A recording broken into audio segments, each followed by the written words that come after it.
Lucky Land Casino, asking people, what's the weirdest place you've gotten lucky? Lucky? In line at the deli, I guess? Aha, in my dentist's office. More than once, actually. Do I have to say? Yes, you do. In the car before my kids' PTA meeting. Really? Yes. Excuse me, what's the weirdest place you've gotten lucky? I never win and tell. Well, there you have it. You can get lucky anywhere, playing at LuckyLandSlots.com. Play for free right now. Are you feeling lucky? No purchase necessary. Void where prohibited by law. 18 plus. Terms and conditions apply. See website for details.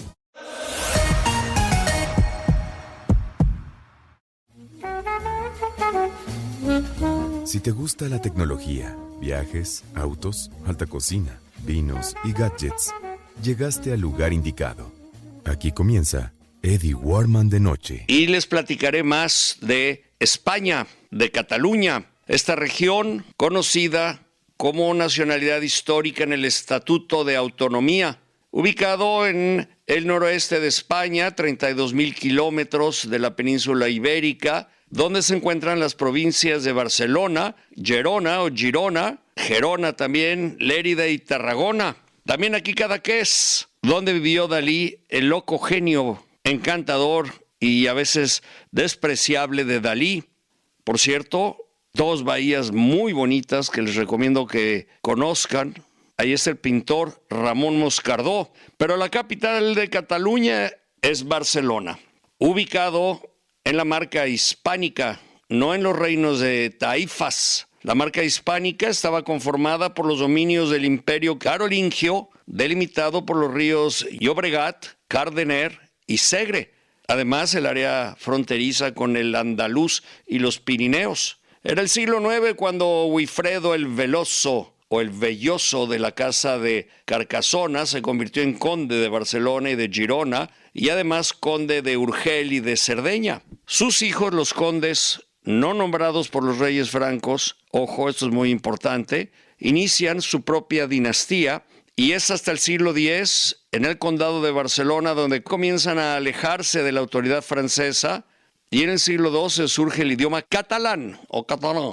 ¿Se acuerdan de Joan Manuel Serrat? Él es catalán y cantaba en español, en castellano y en catalán, y hablaba en catalán. A él tuve el gusto de conocerlo cuando hacía yo mis pininos para ser periodista. Me llamaba Flashito. En el siglo XI, Cataluña pasa por un desarrollo de la sociedad feudal, y en el XII los condes de Barcelona intentaron ampliar sus territorios en múltiples direcciones y por muchos medios. No obstante, los territorios de los catalanes sufren ataques del musulmán Almanzor. Una serie de conflictos entre el pueblo catalán y el ejército imperial y las autoridades catalanas produjo una sublevación que separó Cataluña de España durante casi 20 años. Ahora quieren volver a separar. Están los separatistas. Llevan muchos años con este tema. A veces se pone ruda la cosa, pero no se han logrado separar porque el rey Juan Carlos y ahora el rey Felipe han intervenido y han negociado o han usado la diplomacia para que todo siga dentro de España. Cuando llega la paz en aquel entonces, desde los Pirineos, Cataluña se reintegra a España y en 1716 se aprueban los famosos decretos de lo que se llama Nueva Planta de Cataluña, por lo cual fue posible convertirlo en provincia. Es un territorio conocido como Cataluña que corresponde al ocupado desde la reforma de Javier de Burgos. En los años 30 del siglo XIX surge Reinaixenca y es una etapa de la recuperación cultural, de la recuperación económica y del nacionalismo. En 1932 se proclama la Segunda República Española y es hasta el 9 de septiembre cuando se aprueba el Estatuto de Cataluña. Hay 17 comunidades autónomas que existen en España y la primera que se creó fue Cataluña. La Diada, el Día de Cataluña, se celebra el 11 de septiembre, la fecha en que Barcelona en 1714 fue derrotada, al igual que el Principado de Cataluña. Confluye la historia y la leyenda, dado que mezclan con el personaje real Jufré el Peloso o Pilos o Wilfredo el Veloso o el Velloso. Era un miembro de la nobleza con quien se vincula la tradición de las 4 barras marcadas con sus dedos y su propia sangre sobre el escudo. Vaya tradición. Barcelona tiene uno de los parlamentos más antiguos del mundo, Cataluña diría yo, data del siglo XI y se crea entonces las asambleas de paz y tregua y la Corte Condal de Barcelona. Actualmente, el Palacio del Parlamento ocupa el antiguo arsenal de la Ciudadela de Barcelona, construida en el siglo XVIII. Tarragona es la ciudad donde se encuentra la tienda más antigua de Cataluña, la Casa Corderet. También Tarragona y varias ciudades de Cataluña fueron las juderías, donde vivían los judíos expulsados, algunos convertidos al catolicismo y otros escondidos y otros neutros practicando su religión. La comida es espectacular, el talento, son buenos para los negocios, muy cuidadosos para el dinero. Difícilmente te regalan algo, difícilmente te invitan a su casa. Tienes que ser un amigo cercano y conocido y no pedir, ellos te van a ofrecer ir. Hay varias historias que narran la misma historia o varios escritos que narran la historia de Cataluña. Se habla desde los tiempos primitivos hasta el reinado de Alfonso V el Magnánimo. La obra que dice Llibre dels Fets d'Armes de Cataluña, o como se pronuncia en catalán, también fue falsificada en el siglo XVII por Jean Gaspar Roy Jalpi, y él decía que era una copia incunable de 1420. Respecto a esto hay muchos mitos. Por ejemplo, la propia senyera, la bandera de la Comunidad Autónoma de Cataluña, que lleva 4 barradas que fueron marcadas con sangre por Wilfredo el Veloso o Jufre el Peloz. Él quiso dejar con su propia sangre la huella de la historia de Cataluña. No era una bandera en tiempos de Jaime I, sino el emblema medieval de la Casa de la Corona de Aragón. Esta casa se vinculaba al condado de Cataluña, como les decía. Les había comentado de la Guerra de Sucesión, una guerra que enfrentó a los partidarios de Felipe V de la dinastía borbónica y a los de Carlos III de la dinastía austriaca, y todo por el trono de España. Cataluña era del bando austriaco y defendía sus libertades y constitución, pero la guerra terminó por la derrota catalana en 1714 y se impone la autoridad borbónica. En teoría, la Guerra de Sucesión tuvo mucho impacto porque supuso la pérdida de las libertades y los derechos de la Constitución. Cuando me he referido a la historia en el siglo XX, hablamos de la defensa de los intereses económicos de la burguesía catalana cuando se reivindica el Estatuto de la Autonomía para Cataluña, y entonces se llama el catalanismo de Esquerra Republicana de Cataluña. Vino la Guerra Civil, el maltrato de Franco. Hay muchos mitos y leyendas alrededor de la historia de Cataluña. El enfrentamiento de partidarios de la República y los partidarios de la sublevación militar liderada por el general Franco. Hermanos peleaban contra hermanos, como pasa en este tipo de guerras. Terminó con la victoria de Franco y sus partidarios, un régimen dictatorial en toda España y por supuesto en Barcelona, hasta la muerte de Franco en 1975. Y hacia los años 1970, se dio inicio a la transición democrática y a la recuperación de la autonomía. Digamos que la vuelta de la democracia, la recuperación de libertades, la recuperación de la autonomía y el Estatuto para la Autonomía de Cataluña, aprobado en 1979. Bueno, pues vamos con el primer vino. El primer vino que tenemos es el Torre Penelas, el Blanco Granito. Este es el vino que elaboramos en la bodega que tenemos en Galicia. En Galicia tenemos una pequeña bodega en la zona del Salnés. Esto está en las Rías Baixas, en la costa sur de Galicia, en la frontera con Portugal, donde está el río Miño, que es la frontera entre España y Portugal, pues en esta zona y muy cerquita del mar. Además es una zona muy característica porque tiene unos suelos graníticos. Es de las pocas zonas en España donde el suelo es muy ácido. Es un suelo formado básicamente por granitos erosionados y es un tipo de arena que proviene del granito. Entonces da unas peculiaridades importantes a los vinos. Es un vino elaborado 100% con la uva albariño, que es la uva tradicional de la zona de Rías Baixas, en Galicia.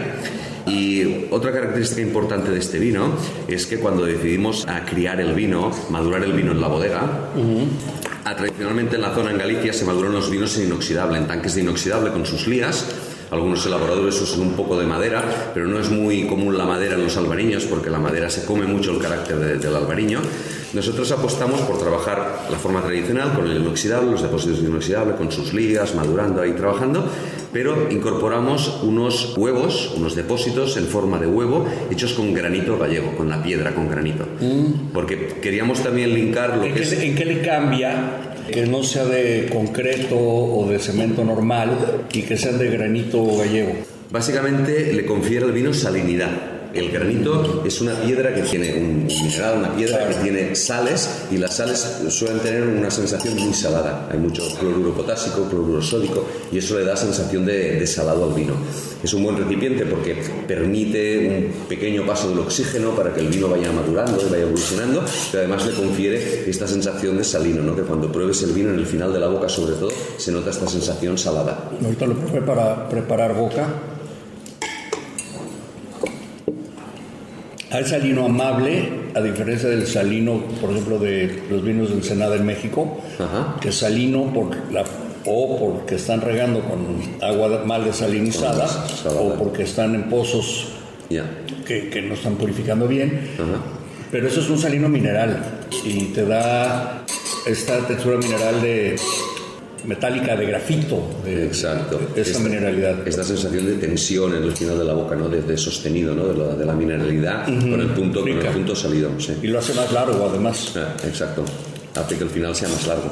La variedad es una variedad que tiene mucha acidez, el albariño. Nosotros lo trabajamos sin nada de maloláctica. Sabes que la maloláctica endulza un poco los vinos, los baja de acidez. Trabajamos sin nada. Entonces lo que hacemos para pulirlo, porque al inicio este vino, cuando se acaba de elaborar, tiene mucho acervo, es un vino con mucha fuerza ácida, ¿no? Es un poco afilado en la boca. Entonces la manera de pulir ese afilado es trabajarlo aquí en el granito, trabajarlo con sus lías. Entonces toma una pequeñita oxidación muy lenta y el vino se va redondeando, se pule. El ácido continúa estando ahí porque es muy largo en acidez, pero toma texturas un poco más cremosas que acompañan toda esta parte ácida y salina del vino. Era lo que te voy a decir, que tienes una parte de muy buena acidez, pero no empalaga la frutalidad. La frutalidad queda abajito de esta acidez, entonces te hace salivar más. A diferencia de otros albariños que sí son muy frutales, que después de X copas ya está empalagoso. Exacto. Buscamos que el vino sea equilibrado en ese sentido olfactivo que tú estás comentando, porque el albariño es una variedad que depende de cómo la trabajes, puedes tener una bomba aromática, ¿no? Es un vino muy frutal, lo que tú dices, muy evidente, muy voluptuoso, pero puede llegar a ser cansino. Entonces aquí las frutas se encuentran, los toques de fruta, sobre todo hacia un melocotón maduro, esta evolución de las frutas. Están también los cítricos típicos del albariño, las partes del limón, pero es más esa sensación de corteza de limón confitada, algo un poco más complejo, ¿no? Las partes de hierbas también están, la hierba fresca, la hierba buena, ¿no? Esta parte un poco mentolada en el vino, pero intentamos que tenga una gama aromática amplia para que el vino tenga diferentes registros, ¿no? Que no acabe siendo un vino monótono. Déjame regresar a esta parte que hablas de la vegetal. ¿Podríamos regresar un poquito? Muy bueno.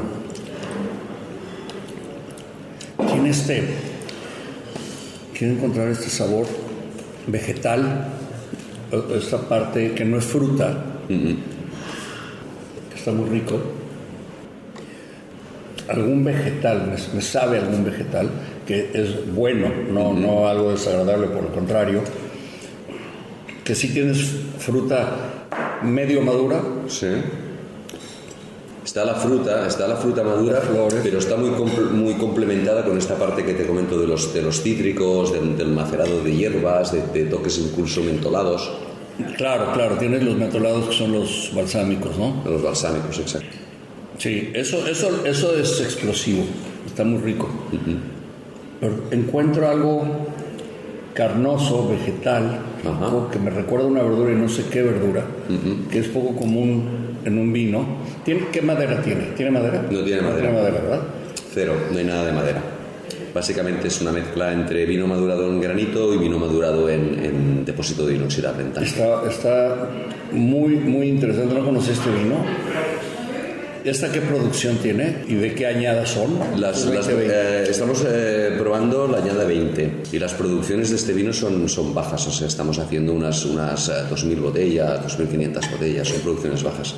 ¿Y cómo evoluciona este vino? ¿En cuántos años? O sea, 3, 4 años en botella, bien guardado, ¿cómo va a evolucionar? Aguanta fantásticamente la botella, sobre todo por esta característica que tiene de la acidez. La acidez es un gran atributo para poder madurar los vinos en la botella.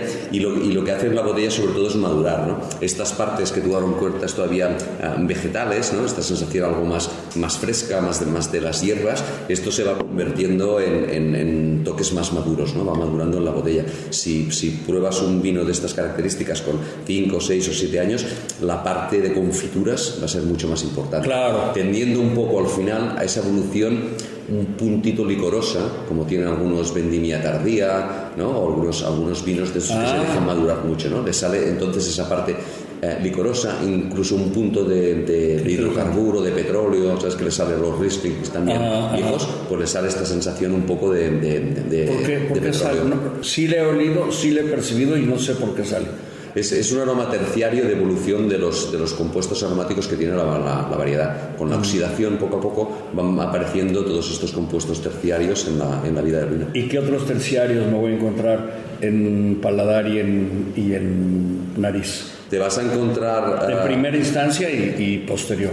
Sí, terciarios básicamente vamos a estar en esta parte del hidrocarburo, que es lo más alto. Entonces salen las compotas, que al principio no hay ninguna compota, pero la sensación de compota de manzana al horno, o de melocotón cocido. Hasta de guayaba podría ser.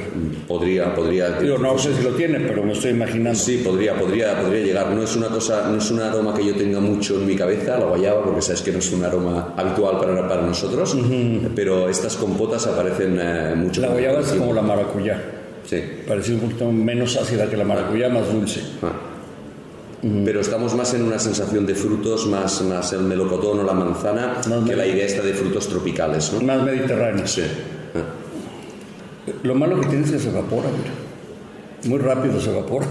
Se va. Me preocupa. Es la mejor señal para un vino. Cuando se evapora rápido en la copa. Exacto, miren, mi copa ya. Y no me la he tomado, se evaporó, Se fue por mi boca, pero no me di cuenta. Ahora sí, vamos con esta del Pirineo, de Tremp Pirineo. Se llama Capella de San Miguel. Es una uva Pirene que no conozco. Descríbeme esa uva. ¿Cómo es esa uva? Mira, la característica principal que tiene la Pirene es que es una vid, es una variedad pues, con muy poca fertilidad. O sea, tiene mucha tendencia al crecimiento en los brotes apicales, entonces produce muy poca uva. Pero fíjate que una variedad normalmente de uva produce entre 1 y 2 racimos por sarmiento. En este caso tenemos sarmientos que ni producen racimos y en los que producen hay una uva por sarmiento. Los racimos son pequeños, son racimos pequeños y con uva bastante pequeña, uva muy redonda, las bayas son muy redondas y de tamaño muy, muy pequeño. Y es una variedad que nosotros encontramos como muy fina, muy sutil, ¿no? muy perfumada, sin grandes estructuras, sin grandes sensaciones de fruto maduro, porque estamos tomando un vino que en maduración tiene una buena maduración, estamos en los 14 grados alcohólicos en maduración, pero en cambio expresa finura, expresa sensibilidad, es una variedad para nada masiva, es todo lo contrario, ¿no? ¿Cómo es el proceso? Esto parece como lo que platicamos, como una Pinot Noir. Es una Pinot Noir esto. Tiene algunas similitudes con el Pinot Noir porque es una variedad que no tiene excesivamente color, tiene uva muy pequeña también como el Pinot Noir. Y la forma de elaboración es una forma muy sencilla porque al final lo que queremos es mostrar cómo es la variedad, ¿no? No queremos intervenir mucho en la bodega para modificar las características de la variedad. Entonces llegamos a una buena maduración. Una buena maduración aquí significa vendimiar pues en octubre, bien entrado el octubre. Pero no te caen lluvias, no tienes peligro de lluvia en esta temporada. No, mira, ¿sabes cuál es el peor peligro que podemos tener en la zona? Es que lleguen las heladas tempranas, las heladas de otoño, que nos llega alguna primera helada de otoño. Pero lluvias en ese momento en el Pirineo no es época de lluvias. Entonces vamos a maduraciones muy largas. Ni tampoco ahora. Digo, bueno, ahora llover, pero ya no es. Llover llueve muy poco, la verdad. Cuando más llueve en el Pirineo normalmente, o en la tendencia a la que estamos acostumbrados, es en primavera. Es en los meses de abril y mayo, los meses más lluviosos en el Pirineo. Entonces esta tiene un ciclo muy largo. Podemos llegar hasta el octubre, hasta finales de octubre, madurando lentamente en el viñedo. Y luego lo que te decía, vendimiamos evidentemente todo a mano, le sacamos el raspón a la uva, ¿no? La despalillamos y la ponemos en el tanque sin pisar, casi con los granos casi enteros. Entonces con un ligero trabajo de bazuqueo, de punching down, de ir hundiendo el sombrero, vamos rompiendo poco a poco las bayas, va extrayendo todo el mosto, el zumo interior de la baya, y una fermentación o una maceración muy corta, o sea, 5, 7 días, máximo una semana, para no pasarnos en estructura, en color, en todos estos atributos. Ahora, este vino no envejece nunca. O sea, tiene 3 años y está radiante. Y de color. De color. De color está radiante. Es lo que te digo, color todavía es violeta. Aquí el público lo puede ver. Puede ser el ribete. Mira, o sea, es un color violeta todavía. No marca nada de vejez. Una capa muy baja, y qué bonito color tiene, como un rubí, pero, o sea, este vino, su acidez es media, ¿no? Su acidez es media, pero comparando cómo son los tintos en la zona mediterránea, es más ácido de lo que normalmente es un tinto en la zona mediterránea. Y tiene un pH algo más moderado. Aquí estaríamos en pHs de 3.4, cuando muchos tintos en la zona mediterránea estamos en 3.5 y 3.7. A mí me gusta, o bueno, más que me gusta es la manera en cómo puedo entender la estructura de un vino también, es por su forma de envejecer. Y este vino lo veo tan vivo como que si tardaría mucho para envejecer. Puede quedarse, y no es que yo vaya a guardar o la gente vaya a guardar 10 años un vino, pero es un vino aunque muy ligero de color y un cuerpo muy sencillo, un bonito cuerpo, ligero, pero con buena glicerina, con bonita caída de piernas o lágrimas, pero es un vino que su cuerpo es como un vino muy joven. Entonces, ¿cómo crece este vino? ¿Cómo evoluciona? ¿Cuándo te lo tomarías? ¿Cuándo sería el momento ideal para tomarlo? Además de que el momento ideal es el momento que lo abres y disfrútalo con la compañía. O sea, ahora está en un buen momento desde el punto de vista de juventud.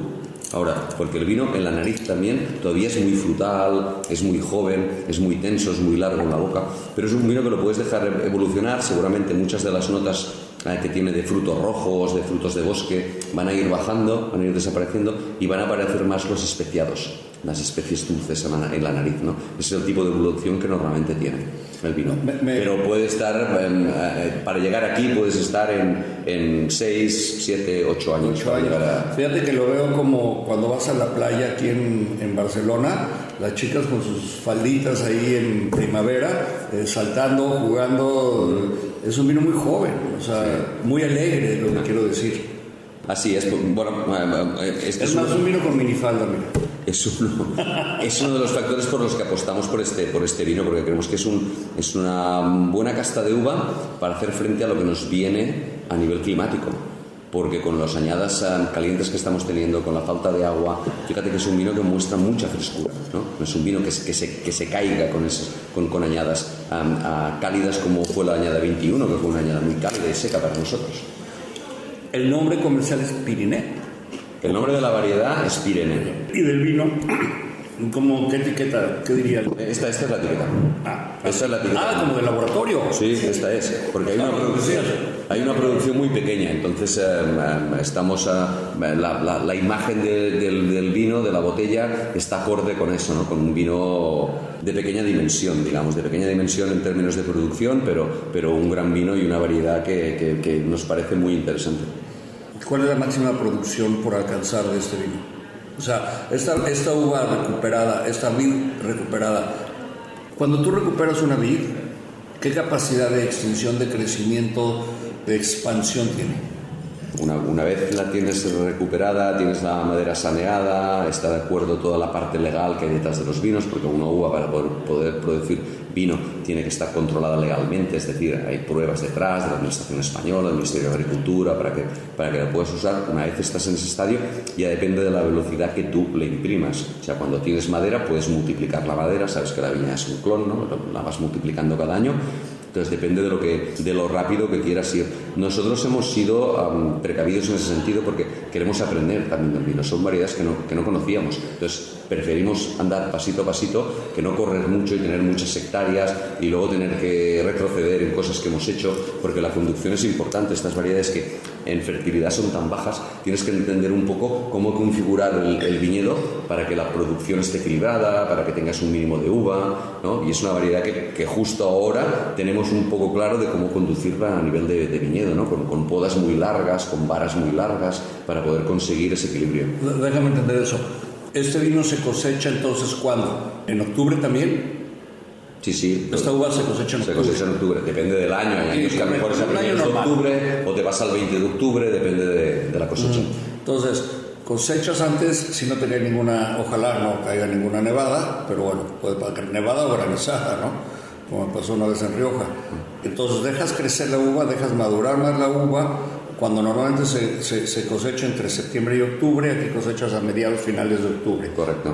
Idealmente, ¿no? Sí. El color es precioso. Me encantó el color, es como una fresa, color fresa, hacia púrpuras. Ven qué bonito. Bueno, pues vamos al siguiente. Vamos a probar una variedad que expresa mucho más una zona cálida, ¿no? Esta sensación mucho más de calidez comparado con la anterior, que es una variedad más tensa, más fresca, más etérea. Este es el Gonfans. Es el lugar donde encontramos la variedad. Como son variedades recuperadas que no tenían nombre, evidentemente, porque cuando les preguntas no te responden cómo se llaman, pues decidimos usar el nombre del lugar, el topónimo del lugar donde encontramos la variedad. Y esto lo encontramos en una zona que se llama Gonfaus. ¡Wow! ¡Qué buen vino este! ¡Qué diferente al anterior! Totalmente. A ver, déjame entender este vino.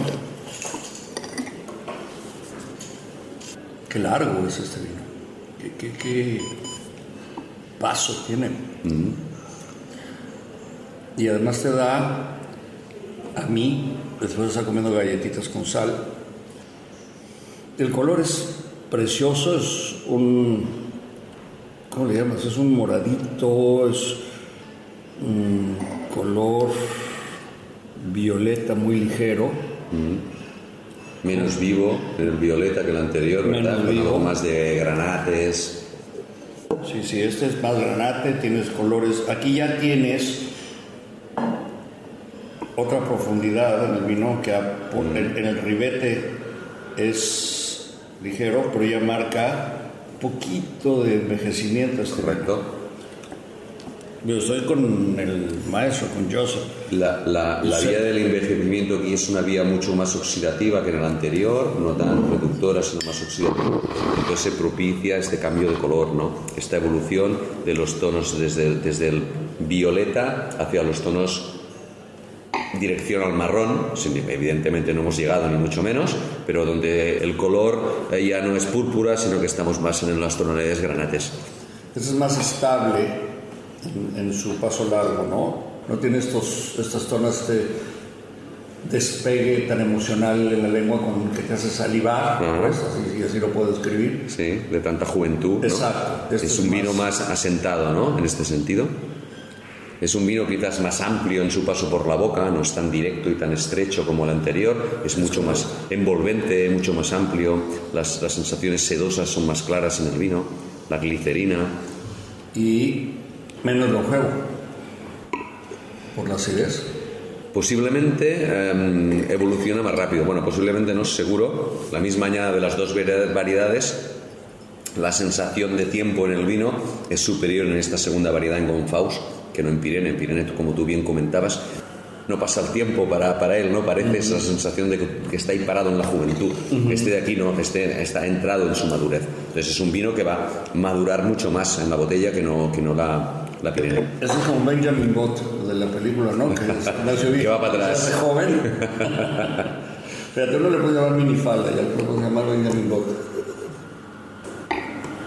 qué extraño, bueno, no extraño, qué original, qué diferente vino. Es muy típico de la región esto, desde Priorato y de Penedès, de Cataluña, es esta característica de la uva, estos sabores, estas No, esto son es- frutas que además no conozco. Es muy característica de esta variedad en concreto. Es una variedad que tiene mucha personalidad y tiene mucha riqueza aromática, ¿no? Y ya hay notas, escritos de esta uva, digo, se recuperó hace poco, ¿no? Hace unos años. Sí, sí. 10, 20 años máximo.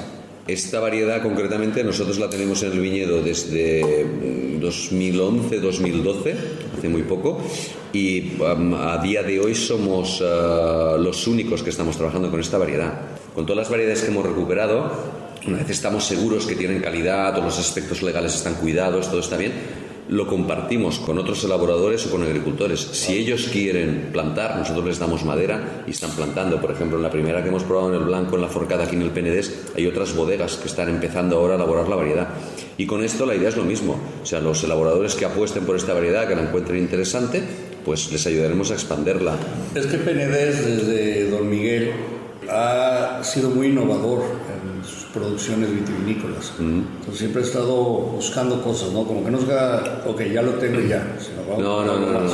Además eso es un atributo clarísimo de familia Torres como grupo humano. Somos muy inquietos, ¿no? A veces incluso demasiado, ¿no? No estamos nunca confortables con lo que tenemos, que queremos probar un poco Sí, ahora más, Don ¿no? Miguel queriendo aprender japonés, ¿no? Y ya están tomando clases de japonés. Por ejemplo. Es increíble. Sí. Me encanta. Adoro a Don Miguel. Continuamos en España. Les quiero platicar de Penedès, de Villafranca de Penedès, una historia rica y variada de la época romana, desde la época romana, un municipio de la provincia de Barcelona en la comunidad autónoma de Cataluña, capital de la comarca del Alto Penedès. Por muchos siglos ha sido muy importante como centro comercial y cultural en la región de Cataluña. Aquí la familia Torres desarrolló una de las empresas más importantes de destilados y vinos. Data del siglo antepasado, de la época de 1800. Ya es la cuarta generación de la familia Torres, de Miguel Torres. Ahora al frente su hijo Miquel, pero la cabeza central, Don Miguel Torres. El miércoles saqué una entrevista, una plática con él, muy rica, muy amigable, que enseña mucho de lo que es esta familia. Regresando a Penedès, donde se encuentra esta gran empresa y esta gran familia, tiene su ubicación estratégica en la comarca del Penedès, entre las montañas y el mar Mediterráneo, lo que sin duda ha favorecido el desarrollo y la prosperidad.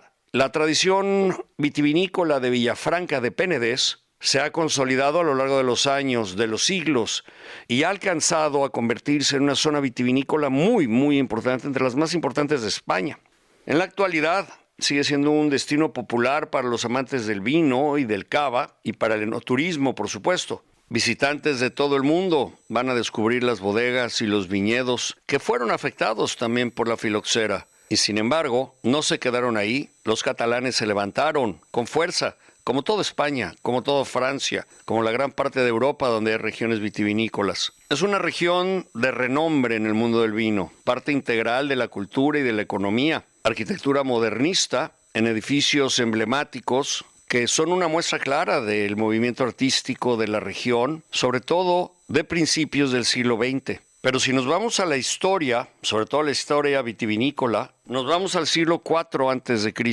Hay evidencia de la producción de vino en la región hasta esa época, qué increíble. Los vinos del Penedès han sido elogiados por escritores romanos como Plinio, Silio, Marcial, y se hablaba de la Vía Augusta, que entonces atravesaba la región y era el núcleo del comercio internacional romano. La denominación de origen Penedès es ampliamente reconocida por sus vinos blancos, con una enorme riqueza frutal, aromática, juventud, alegría, vivaces, textura suave, bien hechos, con cremosidad. Los tintos, ideales para carne roja, para carne blanca, y hay quien lo recomienda para quesos azules. Soy sincero, no lo he probado con quesos azules. Muchos suelos y muchos microclimas en el Penedès. Las variedades de uva, tomen nota: Xarel·lo, Macabeo, Malvasía, Sitges, Moscatel o Moscatel de Alejandría y Parrellada. En las tintas son uvas blancas, uvas verdes. En las tintas, garnacha negra, monastrell, tempranillo, que lo tiene casi todo España, o se le llama así. También hay Cabernet Sauvignon, Merlot y Cariñana, o Cariñena. También, como decía yo, hacen un magnífico cava. Utilizan la técnica de la fermentación en botella, de la segunda fermentación en botella. Y se produce en varias regiones de España, este cava, pero el del Penedés es la región más importante. Hace poco murió mi amigo Xavier Gramona, se cayó de un tejado y murió una generación de grandes productores de cava, que es Gramona, ahora están los hijos. Una tradición heredada, disciplinada. También en Cataluña está la denominación de origen Alella, cava, como decía, Costers del Segre, Montsant, Plan de Bages, Priorat, Tarragona y Terra Alta. Estás escuchando el podcast de Eddie Warman. Hello, it is Ryan, and we could all use an extra bright spot in our day, couldn't we? Just to make up for things like sitting in traffic, doing the dishes, counting your steps, you know, all the mundane stuff. That is why I'm such a big fan of Chumba Casino. Chumba Casino has all your favorite social casino-style games that you can play for free anytime, anywhere with daily bonuses. That should brighten your day a little. Actually, a lot. So sign up now at ChumbaCasino.com. That's ChumbaCasino.com. No purchase necessary. VGW Group. Void where prohibited by law. See terms and conditions. 18+.